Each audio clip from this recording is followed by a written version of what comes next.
All right, so let's look at a nice introductory example of how this use substitution method is going to work. So let's say we have the integral of 2x times the sine of x squared plus 7 dx. Now, before we get started, in general, when you come across an integral, it's always a good first step to ask yourself, is there an antiderivative formula for this? So is there a formula for this specific integral? Now we may consider to ourselves, well, I know how to integrate 2x and I know how to integrate the sine of x, but in this particular case there isn't an antiderivative formula for the product of 2x and the sine of x squared plus 7. So we would just say no. And throughout this course we'll learn about some more integration techniques, but for right now the substitution method is the only one that we've got. So what I would say is, let's start, if we're going to try to use substitution, let's start by choosing a u, and then we are going to find du. Because as we saw above, it seems like that was that important step of changing variables all into u, then integrating and then putting it back into a function of x. Now, sometimes use substitution requires trial and error.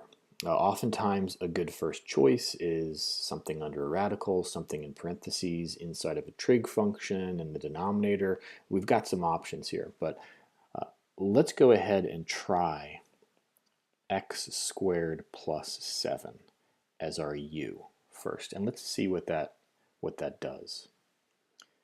So I'm going to kind of keep a running state of the problem off here to the side. So at this point, if we were to let x squared plus 7 be u, now our integral is the integral of 2x times the sine of u dx.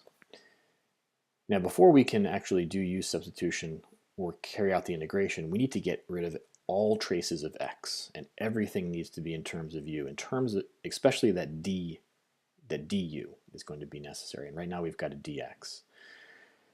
So this is kind of what's left over here, this 2x and this dx. So let's go ahead and address the du now. So we come back over to our u statement, and to find du, what we're going to do is we're going to differentiate. So if we differentiate to get from here to here, so we differentiate. And this makes use substitution a little bit tricky because we're going to be integrating and differentiating in the same problems, which can be a little bit confusing at first. In this case, if we take the derivative of both sides, we're going to get 2x, and then we've got that dx. All right, so that's our little differential of x there. So du is equal to 2x dx. Now this works out perfectly in this case because what we had left over here was the 2x and the dx.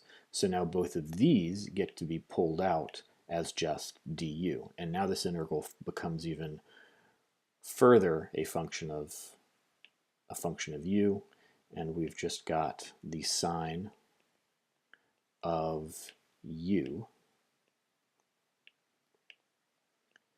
du.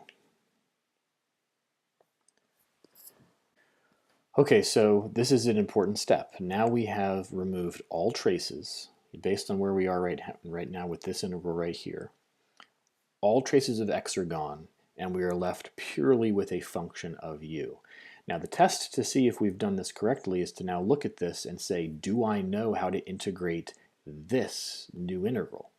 And the answer is yes, so we can integrate this.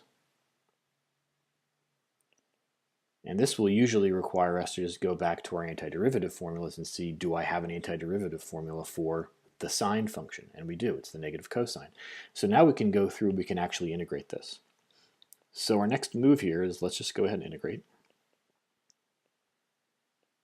And there's going to be a follow-up step, so I'm going to put a little ellipsis there. But for right now, we can just go ahead and begin the process of integrating this. So we've got the integral of the sine of u du And we know that the integral of the sine function is negative cosine, so that's negative cosine of u plus c. And then the final step that we need to do is, out of respect for original variable x, we should then change back to x. So we are going to integrate and go back to the original variable.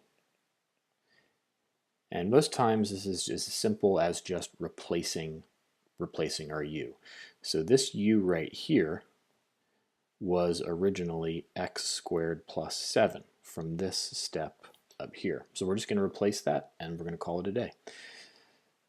So finally, our last step here is we have negative cosine of x squared plus 7 plus our constant integration c.